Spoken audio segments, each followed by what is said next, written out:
Bitcoin is currently sitting at $119,187. It is July 24th, 2025, and what we can see is we're just still continuing to chop here in between the 123 and the 115 range, and this is basically what we anticipated.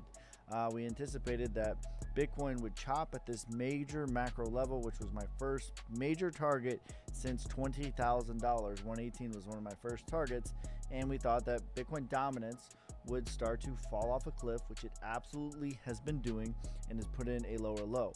Now, something that we talked about yesterday or 2 days ago was I anticipated, because of how oversold the Bitcoin dominance was on the daily, we can see here, super oversold, got all the way down to 7 on the daily RSI, and we've crossed the upside.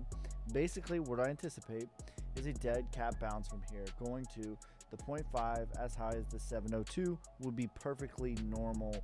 And that's going to be somewhere between 63 and 64.36. All of that is going to be fine for Bitcoin dominance. That's exactly what I anticipate to happen, and then sort of roll back over and make another macro lower low. But you know, the Bitcoin, to me, we have shifted from into Bitcoin. The sun must rise first, and then after that it goes into the blue chips. We've had a little bit of movement from XRP, we've had a little bit of movement from Ethereum. We'll talk about that later in another video. And then the next thing is going to be the mid caps and the small caps. In my opinion, the next part of this phase is going to be the wild part, and it's important to have an exit strategy set up. So if that's something you're interested, hit me in the DMs for that. But ultimately, my targets are $138,000 for Bitcoin, as high as $207,000. But let me know in the comments what your targets are. Follow me for more, savages.